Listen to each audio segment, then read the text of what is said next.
Salah satu hal yang membahagiakan guru adalah ketika melihat muridnya senang mengikuti pembelajaran. Apalagi tujuan pembelajaran yang dirancang bisa tercapai. Namun, kebutuhan dan karakteristik murid yang beragam menjadi tantangan guru untuk mencapai tujuan pembelajaran yang direncanakan.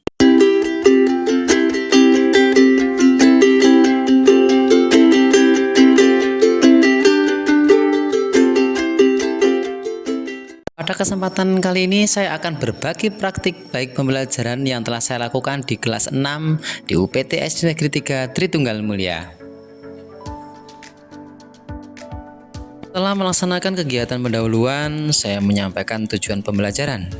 Hal ini untuk memudahkan dalam mengkomunikasikan maksud kegiatan belajar kepada peserta didik.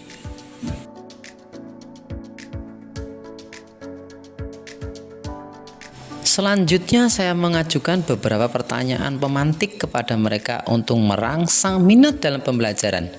Di antaranya yaitu mengapa hewan berkembang biak? Apakah cara perkembangbiakan pada hewan itu sama? Sebagai upaya untuk mengetahui tingkat awal pemahaman siswa, saya melakukan asesmen diagnostik dengan menggunakan kuisis paper mode atau model kertas. Dan dari hasil asesmen inilah yang nantinya akan saya jadikan patokan dalam memetakan kelompok berdasarkan tingkat pemahaman mereka. Hasil awalnya, tingkat pemahaman siswa sangat rendah, yaitu rata-rata hanya 46% saja. Pengelompokan siswa saya bagi ke dalam 3 kelompok kategori berdasarkan tingkat pemahaman, yaitu mahir atau cakap, berkembang, dan perlu bimbingan.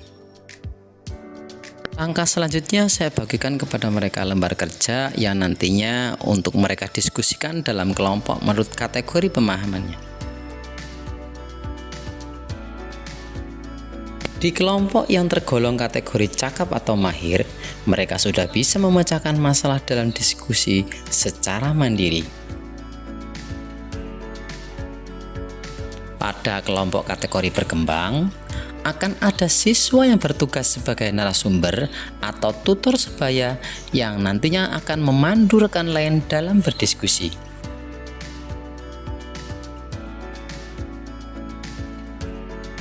Sedangkan pada kelompok dengan kategori perlu bimbingan, guru perlu melakukan pendampingan secara intensif, yaitu memandu mereka untuk memahami materi dan memecahkan masalah agar dapat terselesaikan.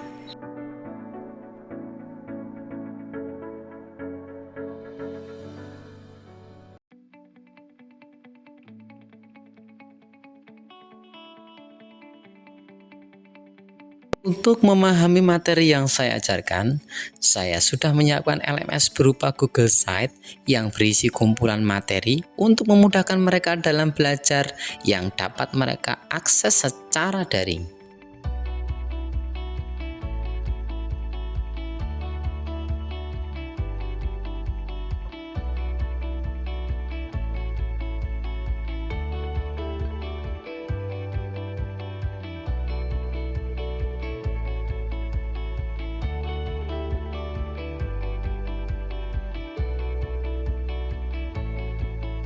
Materi tersebut ada yang berupa rangkuman dalam bentuk teks dan gambar maupun video yang bisa mereka jadikan referensi dalam memahami pembelajaran yang saya berikan.